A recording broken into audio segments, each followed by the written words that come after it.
नमस्कार, विंध्या टाइम्स में आपका स्वागत है और आपके साथ मैं श्रेया। दोपहर तक की दो बड़ी खबरों के साथ हाजिर हुए हैं।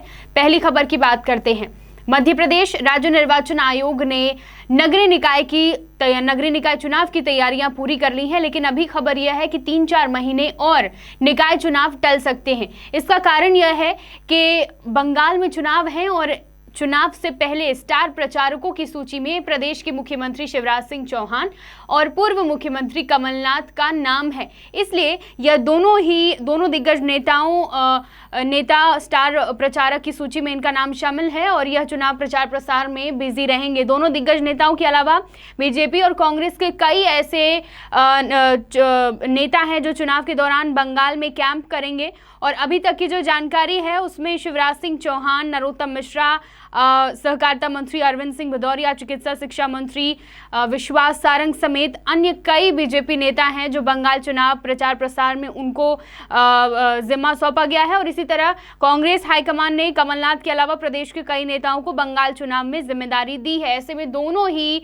दिग्गज नेता पार्टी के खुद मुख्यमंत्री शिवराज सिंह चौहान और पूर्व मुख्यमंत्री कमलनाथ चुनाव प्रचार प्रसार में बिजी रहेंगे। इसलिए अभी की जो संभावनाएं हैं, जो भी खबरें सामने आ रही हैं, तो निकाय चुनाव 3 से 4 महीने टल सकता है। आगे इससे जो भी जुड़ी अपडेट होगी वो आप तक पहुंचाते रहेंगे। दोपहर तक की दूसरी खबर की बात करते हैं।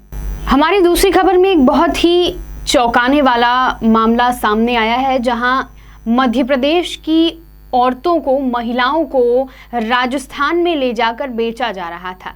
दरअसल जो गरीब और असहाय महिलाएं हैं जो काम की तलाश में हैं, उनको झांसा देकर राजस्थान में उन्हें बेच दिया जाता था और मोटी रकम हासिल की जाती थी। इस लॉकडाउन में, जब लॉकडाउन के बाद ये सारी चीज़ें, बेरोजगारी और चरम पर पहुंचती गई और पुरुषों के साथ साथ महिलाएं भी रोजगार की तलाश में थी, तो उसी दौरान से ये जो गिरोह है ये सक्रिय हुआ और महिलाओं को अपना निशाना, खासकर जो गरीब और ज़रूरतमंद जो महिलाएं थी जिनको रोजगार की ज़रूरत थी, उनको अपना निशाना बनाया जा रहा था। लॉकडाउन में जबलपुर से यह शुरुआत हुई। राजस्थान महिला को लेकर जाया गया और वहाँ पर किसी के हाथों, या फिर वो भी एक आरोपी ही कहलाएगा, उनके हाथों बेच दिया जाता था। राजस्थान में बेचने वाले गुनहगारों से अभी फिलहाल पूछताछ चल रही है। 3 आरोपी इसमें गिरफ्तार हो गए हैं और एक के बाद एक उन्होंने जितने भी कारनामे किए हैं वो उजागर हो रहे हैं। 4 महीने पहले खारी घाट निवासी कमला बर्मन को 70,000 रुपए में बेचा गया था। शुरुआत यहाँ से हुई थी और इसके एवज में जबलपुर के दलालों को 50,000 रुपए मिले थे।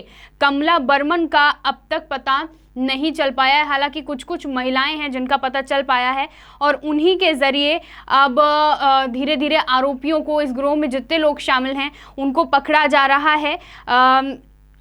काम दिलाने का झांसा देकर खास तौर पर ये जो गिरोह था, ये जो आरोपी हैं, वह महिलाओं को पकड़ रहे थे।